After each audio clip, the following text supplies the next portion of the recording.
नाशिकमध्ये महादत्त याग सोहळा मोफत आयुर्वेदिक शिबिर।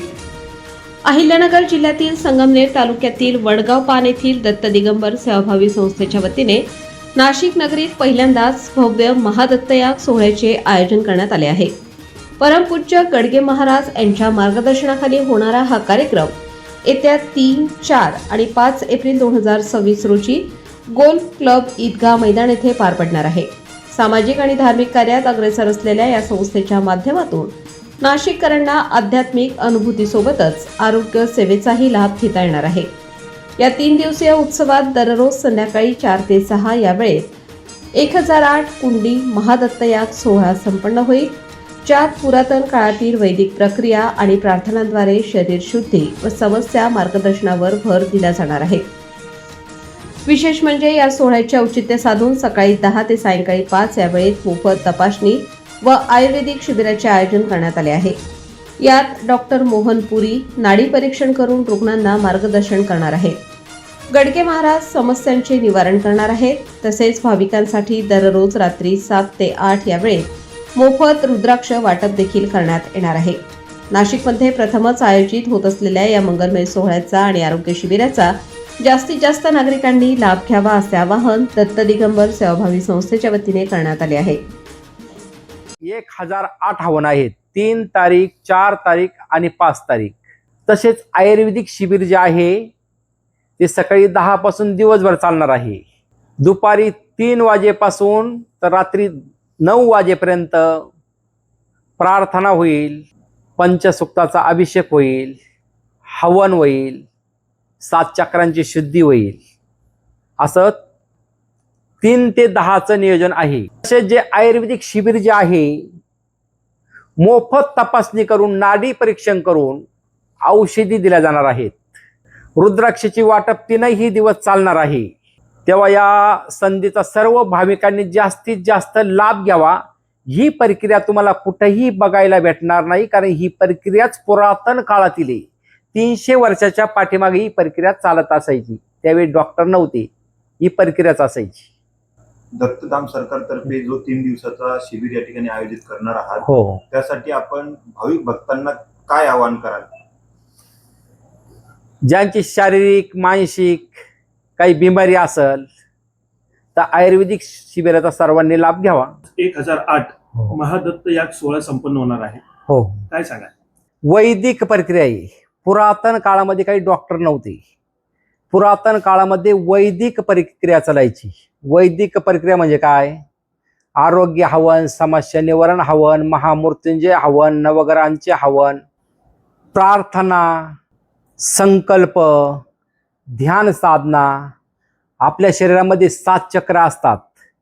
त्या 7 चक्रांची शुद्धी, शरीर शुद्ध असेल, आपलं मन शुद्ध जर असेल तर ते हवन करण्यात मजा आहे। आपलं मन तर जागेवर पाहिजे, आपलं शरीर शुद्ध पाहिजे। आपण 4 तासाची पहिली प्रक्रिया घेत असतो। प्रार्थना, संकल्प, ध्यान साधना, 7 चक्रांची शुद्धी आणि नंतर पंचसुक्तांचा अभिषेक। म्हणजे आपल्या शरीरामध्ये जे 5 प्राण असतात ते 5 प्राण शुद्ध करण्यासाठी पंचसुक्तांचा अभिषेक असतो आणि नंतर आपण हवन करत असतो। आपल्या इथे जी प्रक्रिया चालत असती ही प्रक्रिया पुरातन काळातील आहे। ही प्रक्रिया जवळजवळ आपल्या महाराष्ट्रामध्ये तरी चालत नाहीये। हवन सगळीकच होतात, पण जी अगोदर आपण शरीर शुद्धीची 4 तासाची प्रक्रिया घेत असतो ही कुठेच होत नाही। महाराज, नाशिकमध्ये 3 दिवस हा जो सोहळा पार पडणार आहे, त्या सोहळ्यामधून भक्तांनी काय लाभ घ्यावा आणि त्यांना आपण त्या कार्यक्रमातून काय लाभ मिळणार असं आपल्याला वाटतं?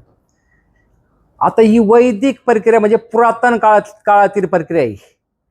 प्रार्थनेमध्ये जे आहे आपल्या शरीरामध्ये जी काही आजाररूपी स्मृती असेल, आजार असतील, प्रार्थनेद्वारे कमी होत असतात। संकल्प जो म्हणतो आपण, संकल्पामध्ये मनामध्ये जे काही आपल्या निगेटिव्ह रूपी विचारांची स्मृती असेल, निगेटिव्ह रूपी विचारांची स्मृती मनातून नष्ट होत असते प्रार्थना, संकल्प आणि 7 चक्रांच्या शुद्धीना। याच वेळी तपासणी व रुद्राक्ष वाटप देखील आपण ठेवलेले आहे। हो, काय सांगा?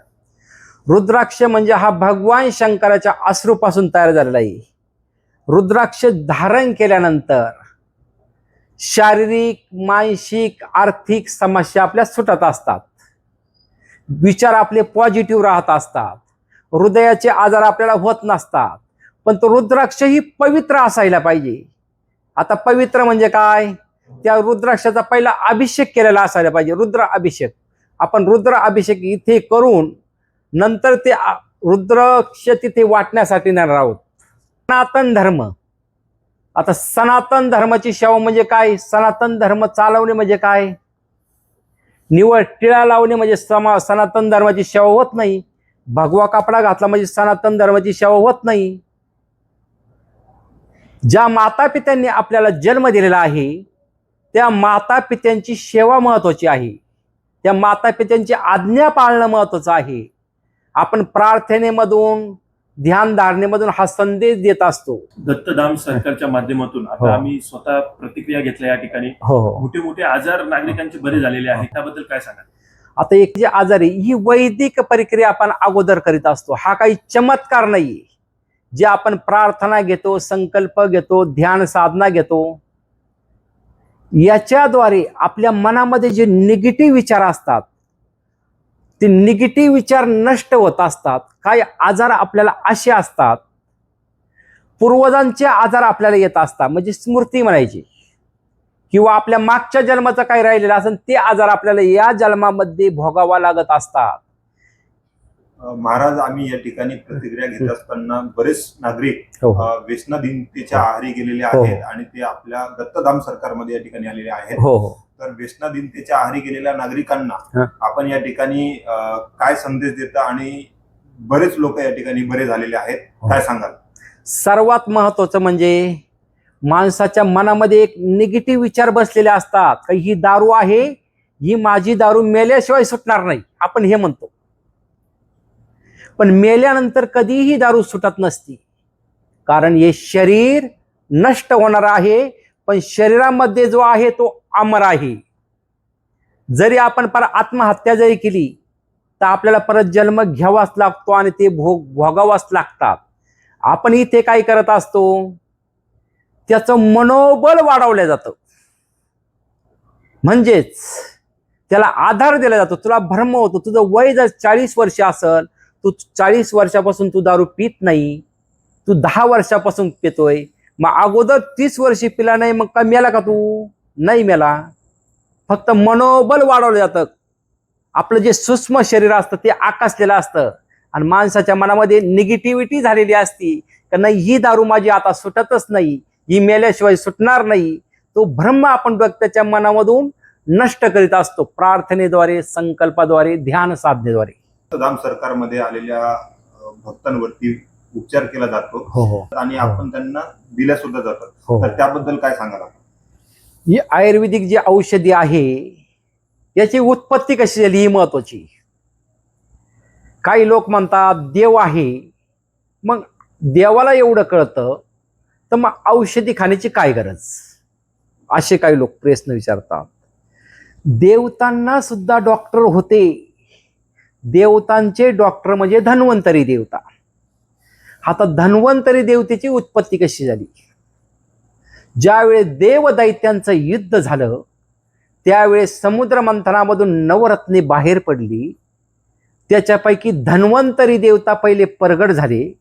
तर धन्वंतरी देवता प्रगट झाले तर त्यांच्या हातामध्ये, एका हातामध्ये जळू होता, एका हातामध्ये शंख होता, एका हातामध्ये अमृत कलश होता आणि एका हातामध्ये वनस्पती होती.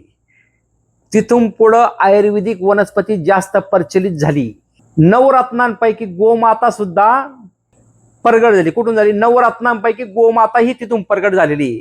गोमाता म्हणजे आपल्या दारापुढे जी गाय आहे ती गाय. काही औषधी असे असतात पंचगव्यापासून बनलेले असतात.